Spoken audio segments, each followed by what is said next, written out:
بسم اللہ الرحمن الرحیم یا علی مدد۔ آج ہم ایک ایسی رات کے بارے میں بات کرنے جا رہے ہیں جو تاریخ میں علم، قربانی اور محبت کی علامت بن چکی ہے۔ شب عاشور، کربلا کی جنگ سے پہلے کی وہ آخری رات، ایک ایسی رات جو قیامت کی صبح سے پہلے کی خاموشی تھی۔ جی، اور ہمارے پاس جو آج مواد ہے وہ شاعر سعید کا لکھا ہوا ایک بہت مشہور نوحہ ہے۔ یہ نوحہ اس لیے بہت خاص ہے کیونکہ یہ روایتی مرثیہ سے تھوڑا ہٹ کر ہے۔ مطلب یہ سیدہ زینب کی جو ایک ذاتی، ایک اندرونی کیفیت ہے نا، اسے مرکز بناتا ہے اور رات کو ایک کردار کے طور پر استعمال کرتا ہے۔ اس کا مرکزی خیال یہی ہے کہ وہ رات سے التجا کر رہی ہیں کہ وہ آہستہ گزرے تاکہ اپنے پیاروں کے ساتھ کچھ اور لمحے گزار سکیں۔ تو آج ہماری اس گفتگو کا مقصد بھی یہی ہے کہ اس نوحے کے ذریعے شب عاشور کے ہر ایک لمحے کے درد، انتظار اور آخری الوداع کو محسوس کیا جائے۔ آئیے اس گہرے احساس کو سمجھنے کی کوشش کرتے ہیں۔ نوحے کا آغاز ہی دل کو چھو لیتا ہے۔ عاشور کی شب زینب نے کہا، اے رات ذرا آہستہ گزر۔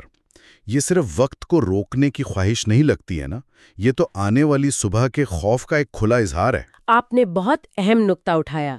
یہ صرف وقت کو روکنا نہیں، یہ ایک طرح سے تقدیر سے مکالمہ ہے۔ یہاں رات کوئی بے جان وقت کا پیمانہ نہیں، بلکہ ایک ہمدرد کردار ہے، ایک عارضی ڈھال جیسے۔ بالکل، جو آنے والی تباہی کے سامنے کھڑی ہے۔ سیدہ زینب کی یہ التجا اس لیے ہے کہ جو لمحات باقی ہیں وہ بہت قیمتی ہیں۔ ہر گزرتا لمحہ اس صبح کو قریب لا رہا ہے جو جدائی، شہادت اور اسیری کا پیغام لے کر آئے گی۔ تو رات کی تاریکی یہاں ایک پردہ ہے، ایک امان ہے، اور وہ اس امان کو تھوڑی دیر اور قائم رکھنا چاہتی ہیں۔ صحیح، اور اسی رات میں جہاں ایک طرف عبادت ہو رہی ہے، وہیں دوسری طرف تیاری بھی جاری ہے۔ نوحے کا پہلا منظر ہمیں حضرت عباس علمدار کے پاس لے جاتا ہے۔ عباس علمدار ابھی تلوار پہ سیکل کرتے ہیں، کل ان کو ہے جوہر دکھلانا۔ یہ منظر، یہ عزم اور فرض شناسی کی انتہا کو ظاہر کرتا ہے۔ بالکل، اور یہاں ایک بہت گہری بات چھپی ہے۔ حضرت عباس کا کردار وفا کی علامت ہے۔ وہ صرف امام حسین کے بھائی نہیں ہیں، وہ لشکر کے علمدار ہیں، خیموں کے محافظ، بچوں کے سکہ ہیں۔ ان کا تلوار کو تیز کرنا صرف جنگ کی ایک مادی تیاری نہیں ہے۔ تو پھر یہ کیا ہے؟ ایک روحانی عمل؟ جی، یہ اپنے عہد کی روحانی تجدید ہے۔ یہ عمل اس بات کی علامت ہے کہ امام کے ساتھ ہی وہ جسمانی طور پر جنگ کے لیے اور روحانی طور پر شہادت کے لیے پوری طرح تیار تھے۔ وہ جانتے ہیں کہ صبح کیا ہونے والا ہے، لیکن ان کا عمل مایوسی کا نہیں، بلکہ اپنی ذمہ داری کو آخری سانس تک نبھانے کے عزم کا ہے۔ یہ بات بہت دلچسپ ہے۔ ایک طرف اتنے تجربہ کار جنگجو کی تیاری اور دوسری طرف اگلا ہی منظر ہمیں ایک بالکل مختلف کیفیت میں لے جاتا ہے۔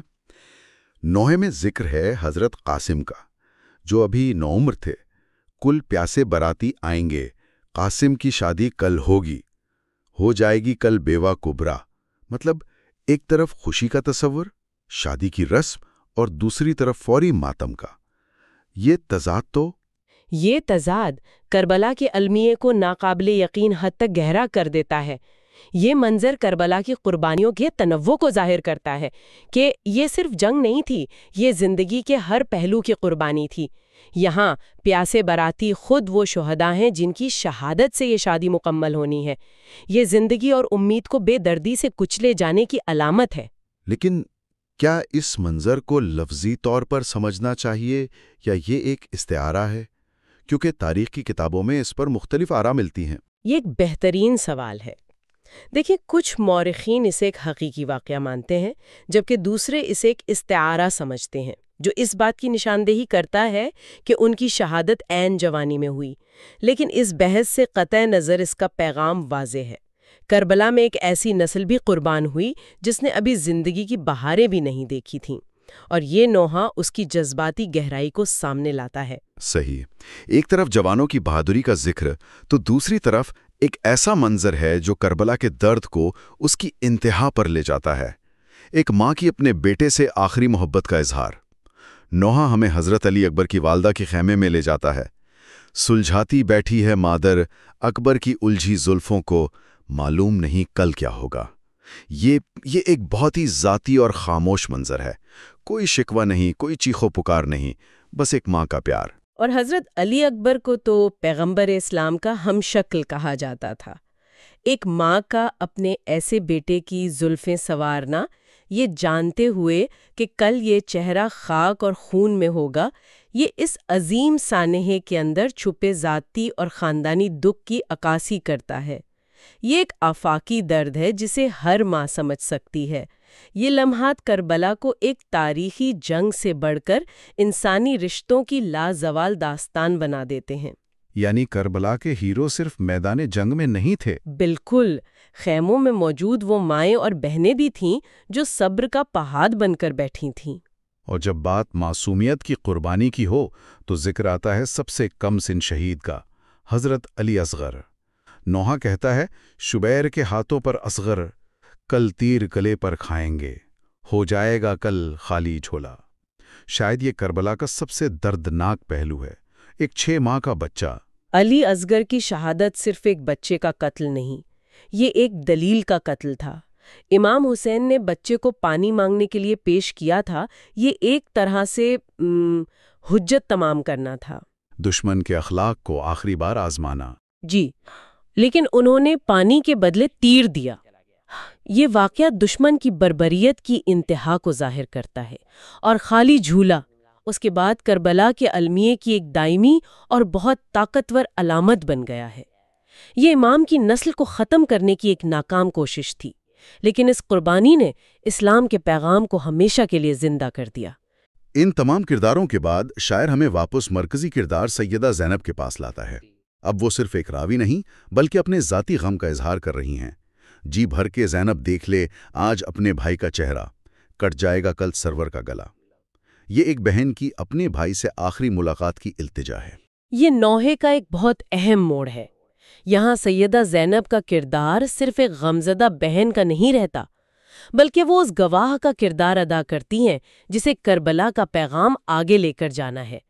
اپنے بھائی کو دیکھنے کا یہ لمحہ دراصل آنے والی مصیبتوں کے لیے ہمت اور طاقت جمع کرنے کا لمحہ ہے۔ اچھا، یعنی وہ صحرے کو اپنے دل میں محفوظ کر رہی ہیں؟ بالکل، وہ اس چہرے پر موجود نور اور سکون کو اپنے دل میں بسا رہی ہیں تاکہ اسی نور کی روشنی میں یزید کے دربار میں حق کا پرچار کر سکیں۔ یہ ایک الوداعی نظر بھی ہے اور ایک نئے سفر کے عہد کی تجدید بھی۔ یہی نظر زینب کو شریکت الحسین بناتی ہے۔ یہ بہت گہرا نقطہ ہے۔ یعنی یہ رات صرف اختتام نہیں بلکہ ایک نئے باب کا آغاز بھی ہے، اور نوحہ ہمیں آخری حصے میں اسی نئے باب کی طرف لے جاتا ہے۔ لٹ جائیں گے کل خیمے سارے، جل جائے گی مسند احمد کی، ہو جائے گا کل ایک سناٹا۔ یہاں بات ذاتی نقصانات سے بڑھ کر ورثہ رسول کی بے حرمتی تک پہنچ جاتی ہے۔ جی، خیموں کو لوٹنا اور جلانا صرف مادی تباہی نہیں تھی، یہ خاندان رسول کی تذلیل اور ان کے پیغام کو مٹانے کی کوشش تھی۔ یہ وہ نقطہ ہے جہاں سے عورتوں اور بچوں کی اسیری کا سفر شروع ہوتا ہے، جس کی قیادت سیدہ زینب نے کی۔ اور وہ سناٹا جس کا ذکر ہے، وہ سناٹا صرف میدان جنگ کی خاموشی نہیں بلکہ اس ظلم کے بعد کی وہ ہیبت ناک خاموشی ہے جسے سیدہ زینب کے خطبوں نے توڑنا تھا۔ یہ اس باب کا اختتام ہے جہاں مردوں نے تلوار سے جہاد کیا، اور اس باب کا آغاز ہے جہاں عورتوں نے اپنے صبر اور اپنے الفاظ سے جہاد کا علم بلند کرنا تھا۔ تو اس سب کا مطلب کیا ہے؟ یہ نوحہ ہمیں شب عاشور کو صرف ایک تاریخی واقعے کے طور پر نہیں دیکھنے دیتا، بلکہ آلودگی، محبت اور قربانی کے جو گہرے ذاتی لمحات تھے نا، ان کو محسوس کرنے کا موقع دیتا ہے۔ یہ رات بھی آنے والے دن کی طرح ہی اہم تھی۔ تیاری کی رات تھی، عبادت کی رات تھی، اور آخری ملاقاتوں کی رات تھی۔ اور نوحے کا اختتام شاعر سعید کے نام اور اسی تجزیہ کی تکرار پر ہوتا ہے، آہستہ گزر اے رات ذرا۔ یہ ہمیں یاد دلاتا ہے کہ یہ کہانیاں شاعری اور ماتم کے ذریعے ہی نسل در نسل زندہ رہتی ہیں۔ یہ فن صرف غم کا اظہار نہیں بلکہ تاریخ کو محفوظ کرنے کا ایک طاقتور ذریعہ ہے۔ تو سننے والوں کے لیے ایک سوچ یہ ہے کہ فن جیسے یہ نوحہ ہماری یادداشت اور تاریخ کے فہم کو کس طرح تشکیل دیتا ہے۔ یہ کس طرح تاریخی شخصیات کو صرف ناموں سے بڑھ کر قربانی، استقامت اور وفا جیسی لازوال اقدار کی علامت بنا دیتا ہے، جن سے ہم آج بھی رہنمائی حاصل کر سکتے ہیں۔ یہ رات گزر گئی، لیکن اس کی یاد آج بھی ہر درد مند دل کو یہ سوچنے پر مجبور کرتی ہے کہ حق کے لیے کھڑے ہونے کی کیا قیمت ہوتی ہے، اور اس قیمت کو ادا کرنے والوں کا مقام کیا ہوتا ہے۔ شاید یہی اس رات کا سب سے بڑا پیغام ہے کہ جب مقصد عظیم ہو تو رات کی تاریکی اور صبح کا خوف بے معنی ہو جاتا ہے۔ اللہم العن قتلت الحسین و اصحابہ، اللہم صلی علی محمد و آل محمد و اجل فرجہم۔